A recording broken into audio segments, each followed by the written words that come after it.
Shabbat Shalom, everyone. As Rabbi Tmoner mentioned at the beginning of services, this is a very strange time filled with a mixing of a lot of different emotions of relief and excitement and maybe disappointment and anxiety. And to be honest, I'm not exactly sure how to feel at any given moment. In the weeks leading up to this election, many of us prepared for an extremely drawn out process of determining who won, given the unusual circumstances of an election in pandemic and how long it was going to take to count mail-in ballots. But when Tuesday rolled around, somehow I forgot everything that I had prepared myself to experience. And when I sat down in front of the television to watch the returns, my body expected it to be normal. I don't know why that would ever be true in this year, but I did. I expected to have a count, to know something, and hopefully maybe even a resounding outcome that I wanted to see. There was a disconnect between what I knew that this election was going to be like and what I felt like I was going to experience that night. And from what I gather, many of you felt similarly. As the returns trickled in on Tuesday night and have continued to do so these past few days, many of us have felt disappointed. Certainly disappointed that we didn't just have an answer by Wednesday morning, or perhaps for some of us, disappointed that a landslide didn't materialize or that key down ballot races didn't deliver the outcome we'd hoped for, or perhaps disappointed for any number of other reasons. It's so weird to feel simultaneously excited and hopeful, yet also discouraged. This election continues to be nail-bitingly close, and though it may result in an outcome that a lot of us will be pleased with, I've been struck by the extent to which so many of us have felt let down anyway. Among the disappointed commentaries, I've heard people repeatedly ask this week how roughly half the country could still support the president. How could people not see how cynical he is, how racist, how unfeeling? I wish I knew how to answer any of these questions. But the thin margins of this election demonstrate something else that we should have known already. Not just that the logistics of this election were always going to be challenging, but that America is still as divided as ever. 4 years ago, many of us uncovered a deep wound in this country that we didn't realize was there.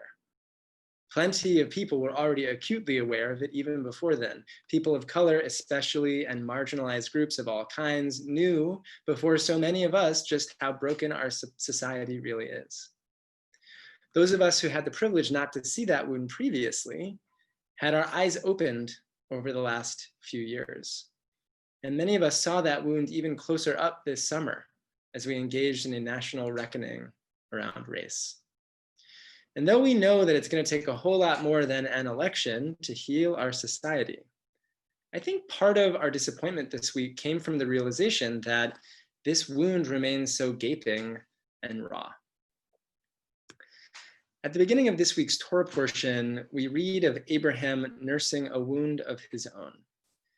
Immediately following the account of Abraham's circumcision, this week's parsha opens with the words, Vayeira elav Adonai, and God appeared to him, the Elonei Mamre, by the terebinths of Mamre.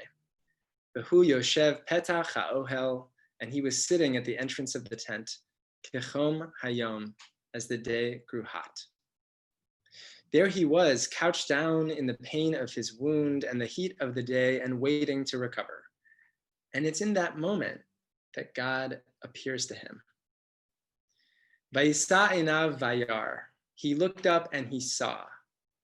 As God appeared to him, what Abraham saw was the presence of 3 men, understood to be 3 angels, who soon inform him that he and Sarah will have a son in the coming year, despite their old age. Parashat Vayeira takes its name from the first phrase, and God will become visible.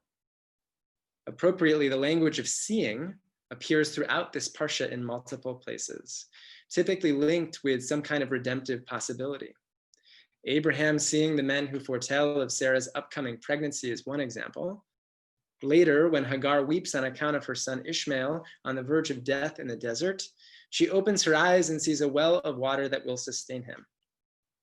Abraham, immediately after being informed that he does not, in fact, have to sacrifice his son Isaac, looks up and sees a ram to offer instead. And toward the end of the Parsha, Abraham renames the place where it all happened Adonai Yireh, meaning, on the mount of the eternal, it shall be seen. Seeing in this Parsha carries with it the promise of salvation. And when Abraham renames Mount Moriah Adonai Yireh, the wordplay of the text implies that the eternal mountain of God is a place where all shall be seen. It really feels so far from that right now. But how can we get there as a society? How do we move from ailing in our tent to dwelling in a place where all is seen? We who are sitting here in this tent of our country, enduring a fissure that remains so vast, how do we heal ourselves? Especially once all is said and done with this election, how can we move toward building a society we feel proud to live in, that is equitable and kind and has ties that bind each member of this country together? My guess is that we'll have to open our eyes to the compounded traumas within the composite American wound we continue to face.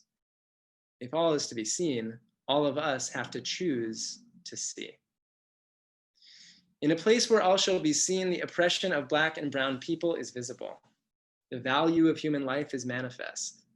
The humanity of immigrants and of queer people, as well as the humanity of those who think differently than we do. People who voted for Trump and people who voted for Biden and people who didn't vote. All of their experiences must be seen. No matter the end result of this election, healing as a country will require seeing all of it together, which means seeing humanity in the people from whom we are most different. It's not intuitive or easy, but doing so is indispensable if we are to build something better than what we've had these past few years and past few centuries in this country.